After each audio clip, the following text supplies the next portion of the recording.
So here we go now, people, for the super finals. We're going to do a combined 11. Now, we have a Cavalier supporter here. Him probably going to keep in check regards to Cavalier. If we're showing a level of biasness towards or away from Cavaliers, he can probably keep in check. First, I'll start with the goalkeeper. Now, Shaquan Davis started off the season really good. Brilliant first half of the season. But we see Tafari Chambers coming in the second half of the season, doing extremely well also. Then on the other hand, Vino Barker not doing much through the season. Wait.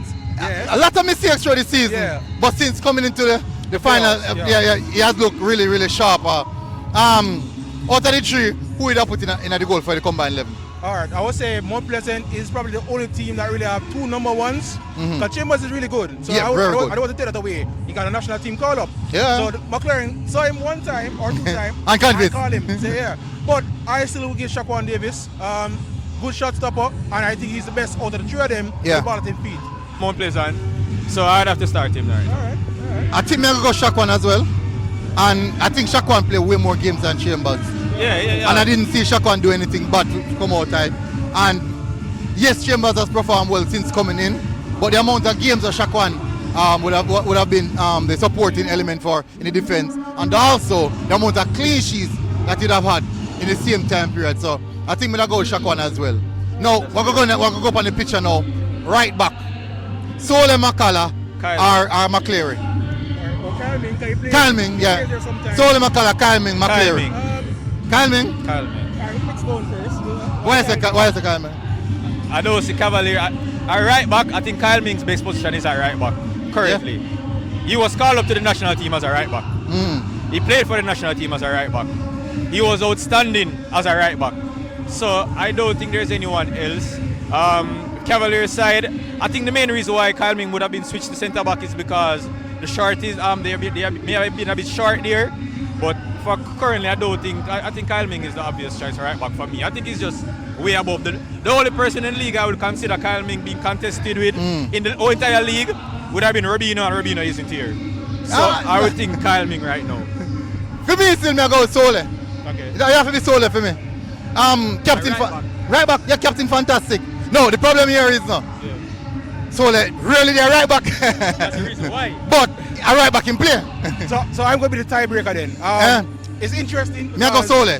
Sole is not a dedicated right back, as you're saying. But I give him my defender of the year because he starts at right back. Yeah.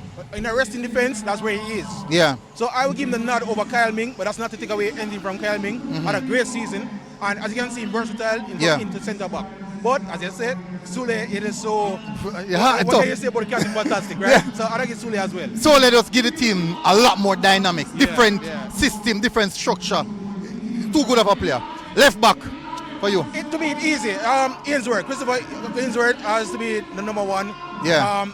I will say that Irvin pushed him a bit. Yeah. But we are seeing that Bailey is not playing there over him at the moment because Irvin does have some defensive deficiencies. So because of the overall package, going forward, coming back, I'll get Ainsworth. Yeah. Yeah, I think that's the only obvious choice in this. Can be a classic for Irvin, you know? Free kicks. Some stuff. Yeah, can. But when you look at what Ainsworth has provided for this entire season for Cavaliers, he's one of the mainstay. Age-wise, he's a toddler. Not sure in terms of experience though. Not yet. No, 19-year-old. Exactly. So for me, I think Ainsworth has proven himself because even the squad that was selected recently, a lot of persons were asking how Ainsworth wasn't selected. So I think that itself would prove the point that Ainsworth should be for me, I think he's the obvious choice. I've got Ainsworth as well. I think he had a brilliant season, very good season. One game I really seen struggling now, and versus Veer. Robinho have him on toast. Who? Robinho? Who? Robinho had him on toast, man. Okay. That's the only game I see. And I say, blows and skirt, Ainsworth looks stretched. Do you believe he's back? He's gone this summer? Do you believe he's gone? 19-year-old performing at that level. Right? Well, can be. We don't know. Centre back pairing. For me, I go first. I go King and Cummins. King, I thought, we all know King has to offer. Cummins, he has had a brilliant season for Mount Pleasant. One of the most standout defenders for Mount Pleasant this season. He has been very, very good. So Fitzroy Cummins and Richard King for me, centre back pairing. I think this is a very tough choice. The obvious choice is going to be Richard King. I think he's the best defender in the entire island. But we can't underestimate what Leng has done for Cavaliers. So you want to keep a partnership? No, I think Cummins has warranted the spot, but I just want to say that it's not an easy thing to say that Cummins is the obvious choice. No. Because Leng, the man have Messi jersey. That's no easy feat. He had to block off a lot of players getting Messi jersey as well. True. So, fun and joke aside, I think Leng has showcased this season. He has risen his game this season. Yeah, the Cavaliers last year, they lost 2 of their better defenders. And a lot of persons would say that, hey, Cavaliers is going to struggle this year.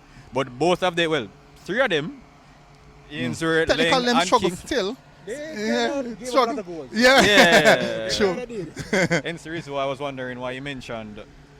Yeah. So Your defensive period. yeah. So, but for me, I think King and Cummins would be the current champ pick right now. All right. It's interesting we mentioned King because I actually do believe King had a great season. The regular season is like him just goes through. In speed said at one time, King is just bored. But we see in the playoffs now, he just step it up to him normal self. Go back to him now. Yeah, so I will put King there. You said the level of competition based off of the intensity and the quality that is required. Him raise to that level. Yeah. Because when I play against somebody. No disrespect to the rest of the team. Yeah, but no. He was like a team was struggle and him play. Like, he have to give no effort. Yeah. Do you think that, because we all heard Mr. Speed throughout this entire season, he only cared about qualifying for the playoff. Do you think that the Cavaliers players had that in their mindset to say that, hey, I don't need to go out every single week proving I just need to come 6th in the top 6? That's a very good observation, because if time and time again we hear the captain on the ship said it's playoff. We don't care about 1 to 6 or nothing. We just want to make it to the playoff. One time he even said in the season that he's not even working on defense right now. Remember he said that, He's like, True. And it's not because I'm a Cavalier fan. It's just something I have noticed. That's a very good point. Something I have noticed throughout the entire season. So maybe them not second give, but not second give. Yeah, because I've seen throughout the season when person says Cavaliers were under pressure, that following game week they would turn it up. So they would turn on the engine whenever they felt it was necessary to turn on sports mode. Yeah. So So midfield now. All right, midfield. So we started at center. Oh no, you're centre back pairing. Oh, sorry. So with Cummins and King. Cummins has really grown this season. I felt he was good last year. Yeah. But I really feel in the national team call up too. Yeah. So he really step up this year, I believe. Never really saw it coming. What? Cummins again. So we'll go for a 4-2-3-1. Yeah, 4-2-3-1 son, right? Your double pivot. All right, double pivot. Right. I have to put Dwayne Allen there. I feel. It's underrated. Last year, this year, it's underrated. Especially this year. Him really is the engine in that midfield for Cavalier. A lot of these games can get you, especially a Portmore game. If it wasn't for Allen, they would not be here. So I put Allen, and next to him, you have to give Anglin. One of the best of the season overall in the position. Yeah. So I just think it's a no-brainer to put those two in that pivot. Your pivot. All right. So it's similar, both Allen and Anglin. One mention as well would be Watson, Cavalier. Yeah, not because I'm a Cavalier fan, but Watson has had a very quiet and spectacular season. Extremely spectacular. Allen, to me, and MG was talking earlier about it.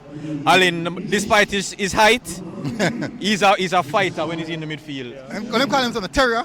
Yeah. Whenever a ball comes in the air, I see him go up against Sule. I've seen him gone up against some of the tallest set of players.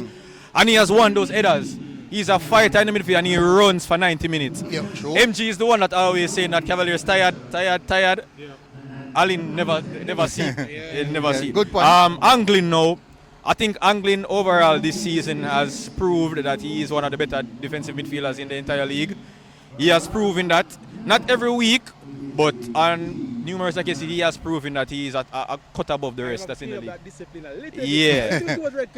Yeah. So for me, I think it would be the same. Me I go with Watson and Anglin. I think as many as I just said, very, very quiet season. But he has been a brick for the Cavalier team. Sometimes slotting into the defense as well, sometimes slotting the right back position as well. But if Cavalier go to a back three him one of man the preferred choice, but him always na middle pitch Cavalier. Just him. So I think me go with Watson. No doubt about it. I think Allen also had a brilliant game. I just want to give a note though. If Thomas was here maybe from the start of the season, he would be closer. Yeah. He has proven that brilliant he's second half of the season. Good, yep. Unfortunately, we can't put him ahead of man. He must start off the season. So Yeah, we have to move fast on this. All right, so right wing, Calvin. He can score 21 goals. Yeah. At that level, at this level. Much runner burn the pan. 21 as well. Oh God. So today's a big day for both players still. Yeah. To get a goal in both. Yeah. So I think Calvin on the right side. Calvin. Yeah, that's obvious. Okay, no problem. Attacking midfield. Busy. No, we don't even explain there, right? It's busy. Busy. Left side. A bit more tricky because Aubrey started out for Cavalier and started out well. Richter's came in. I don't really see Richter's really step up as I wanted him to. But then on more pleasant side, they switched wingers so much between Bailey, Devante Campbell and Daniel Green. Yeah. Out of the three of them, they had each period when they were good. Well, almost all them hit double figures as well. So maybe on pure talent, I would give a nod to Daniel Green. Yeah. I know him I got to two. And then especially say Mount Pleasant actually switch sitting them Bailey to left back. Yep. So I think I go with Green as well. And then Campbell come on to the later half of the season as well.